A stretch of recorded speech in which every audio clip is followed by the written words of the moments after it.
Sabi po sa Malakias 2, verse 17, sawan-sawa na si Yahweh sa inyong mga sinasabi. Subalit tinanong pa ninyo, bakit siya nagsasawa? Sinabi ninyong mahal ni Yahweh ang mga gumagawa ng kasamaan at nalulugod siya sa kanila. Tinanong din ninyo, nasaan ang Diyos na makatarungan? Kaya nga mga kapatid, sawan-sawa na si Yahweh sa inyong mga sinasabi. Ibig sabihin, paulit-ulit na lang ang ginagawa natin. Nagiging routine na po ang paggawa natin ng kamalian sa harapan po ng Panginoon.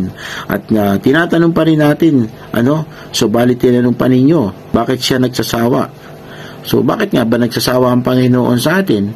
Kasi po, patuloy at patuloy pa rin po tayo doon sa gawa po ng mali na hindi po nalulugod ng Panginoon. Ibig sabihin, patuloy pa po yung paggawa po natin ng kasalanan.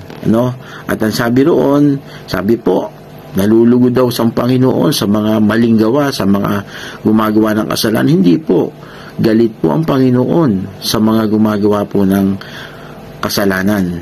At tinatanong din ninyo, nasaan ang Diyos na makatarungan?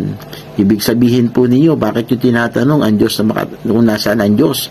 Ang Diyos po palaging pong naririyan. Siya po yung gumagabay po sa atin. Kaya lang po, ang katotohanan ay nagiging po tayong matigas ang ulo at hindi po tayo sumusunod sa Kanya.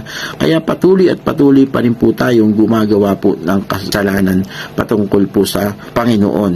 Ang dapat po, saliksikin po natin ang ating sarili upang sa ganun po ang buhay po natin ay ipagkatiwala po natin sa Panginoon, kasi nalalapit na po yung paghatol ng Panginoon at malalapit na rin po ang pagdating po ng Panginoon po sa atin. Kaya mga kapatid, sa mga oras na ito, pagsisihan na po natin ang ating mga kasalanan.